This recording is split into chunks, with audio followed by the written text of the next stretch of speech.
Hola, ¿qué tal? Soy el profesor Javier Burus y en esta ocasión se nos ha pedido o vamos a explicar un fenómeno físico cotidiano. En este caso yo he escogido el de una bicicleta y voy a trabajar a medir y aplicar con datos propios cómo se mueve una bicicleta eléctrica en un tramo recto y plano, cuánto tarda y a qué distancia se detiene al frenar, cuánto vale el coeficiente de fricción entre la llanta y el suelo, cómo se compara la potencia del motor, su potencia y eficiencia y el comportamiento de su resorte o suspensión delantera al frenar. Bien, entonces estas son las características de la bicicleta, que vamos a utilizar un motor de buje trasero sin escobillas de 250 vatios, un marco de acero, el tamaño del aro es 27,5, puede alcanzar una velocidad máxima de 25 kilómetros por hora, una transmisión de 6 velocidades, tiene freno de disco delantero y trasero, una batería de litio con una duración más o menos de 35 a 45 kilómetros, una tensión de 36 voltios y una capacidad de 20 amperios por hora. El cargador puede tardar de 3 a 5 horas en volverse a restaurar. Las preguntas e hipótesis que se van a formular son las siguientes. ¿A qué velocidad puede mantener el avance de una bicicleta eléctrica de 40 vatios en un terreno llano sin ayuda del pedaleo?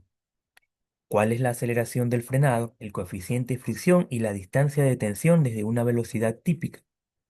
¿Cómo se compara la energía suministrada por el motor en pocos segundos y la energía cinética que pierde en un frenado? ¿Y cómo se comporta el resorte o la suspensión delantera? ¿Cuál es el trabajo realizado en un movimiento armónico simple? Bien, los materiales que vamos a usar son la bicicleta eléctrica en buen estado, de ser posible casco, rodilleras, coderas, una cinta métrica para poder medir la distancia, tizas o conos para marcar el piso, un teléfono o una aplicación de sensores que registre velocidad y si es posible aceleración. En este caso nosotros tenemos un dispositivo que mide el kilometraje o la velocidad, una balanza para conocer la masa total del ciclista y un cuaderno para anotar los apuntes necesarios. Bien, las variables que vamos a estudiar son las controladas, las que deben mantenerse iguales entre el ensayo, que es el tramo recto, el plano y sin tráfico, ¿no? La misma presión de los neumáticos, el ciclista y la bicicleta, el sentido del recorrido para reducir la influencia del viento y sin frenadas bruscas que bloqueen la rueda. Medidas a registrar en el ensayo, vamos a ver la masa total en kilogramos, la velocidad media del tramo recto en metros por segundo, la aceleración de decaimiento por inercia al soltar el acelerador, este, la velocidad inicial, la velocidad final, el tiempo de tensión, la distancia de detención en metros. Para la preparación, vamos a elegir un tramo recto, un plano, seco, seguro de 30 a 50 metros. Hacemos un marco inicial al final del tramo y al inicio, ¿no? Marcamos una línea adicional de 10 metros antes del final como punto de referencia. Y vamos a revisar también la presión de los neumáticos y el correcto funcionamiento de los frenos. Se mide o estima la masa total del ciclista más bicicleta. Bien, aquí vamos a presentar el video donde estamos ya haciendo el proceso, ¿ya? Hemos marcado con cinta métrica 20 y 30 metros. Es la primera prueba que hacemos. Al final de la línea 20 metros y al final, antes de llegar a la línea del césped, es 30 metros, 10 metros más.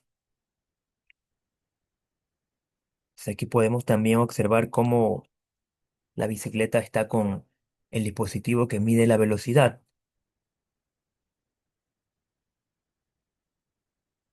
Tenemos otro segundo intento.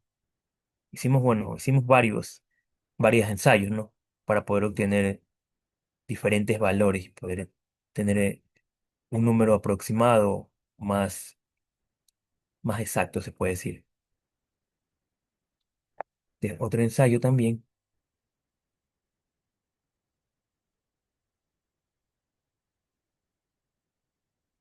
E incluso hicimos también un ensayo en la calle o en la vía, pero un poquito más peligroso. Bien, entonces este es el comportamiento de la bicicleta en un movimiento rectilíneo uniforme. Estas son las medidas, las distancias que aplicamos y los tiempos que se tomó y es la velocidad que hemos obtenido. Bueno, llegamos a observar que más o menos la bicicleta posee una velocidad media de 16,40 kilómetros por hora, pasados a metros sobre segundo, 4,42 metros sobre segundo. Bueno, antes de comprarla, el vendedor me dijo que llegaba hasta 30 kilómetros por hora. Graficamos en GeoGebra, y esta es la opción que nos salió, la recta que nos procedió a salir. El siguiente acto es el frenado, en un movimiento rectilíneo uniforme variado para poder anotar la desaceleración de la bicicleta. Entonces aquí tenemos la prueba, el video, desde que comenzamos, desde el inicio, tomamos la velocidad inicial en el tiempo de 6 segundos, 6,67 segundos, el tiempo en que demoró en frenar. Y la aceleración nos dio un total de 0,67 metros sobre segundo. El coeficiente de fricción, bueno, los coeficientes de fricción en el asfalto seco oscilan de 0,7 o 0,8. ¿No? Dice, su naturaleza, el coeficiente de fricción es generalmente menor que el coeficiente estático, aunque los resultados de la búsqueda no proporcionan un valor específico para este escenario, puede ser inferior. En lo que tiene que ver en la distancia de frenado, bueno, aplicamos la siguiente fórmula: distancia de frenado es igual a velocidad inicial al cuadrado sobre 2 el duplicado de la aceleración. Entonces, asignamos los valores correspondientes y la distancia de frenado ha sido de 15,04 metros. La energía de la batería consumida en 100 metros de recorrido. La potencia es de 250 vatios, la velocidad 15 kilómetros por hora, que da un total de 4,17 metros sobre segundo, en una distancia de 100 metros. El tiempo que hemos estimado es de 15,05 segundos. Entonces la energía consumida, potencia por el tiempo, y nos da un total de 3.875 joules. Bien, en cuanto al sistema de suspensión, está compuesto por un resorte de aire o helicoidal, y el peso del ciclista actúa de manera similar a un sistema ideal de masa-resorte, que es un ejemplo clásico del movimiento armónico simple. Cuando un ciclista pasa sobre un bache, la suspensión se comprime. En este caso no hicimos gráficas porque no fue un terreno plano y el resorte se mantuvo de manera estática casi.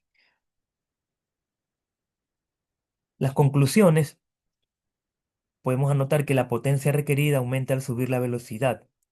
Por ello, la potencia del motor de 250 vatios alcanza para velocidades moderadas, pero no para velocidades altas sostenidas sin pedaleo.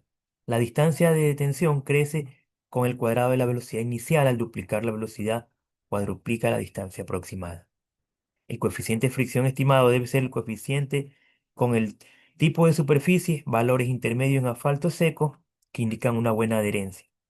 Y la comparación de energía ayuda a comprender por qué unos segundos de aceleración o de frenado representan cantidades de energía que conviene gestionar con la prudencia para la seguridad de la autonomía. Bien, eso es todo. Entonces espero que les haya servido o les sirva mucho este video de información. Nos vemos en otra ocasión.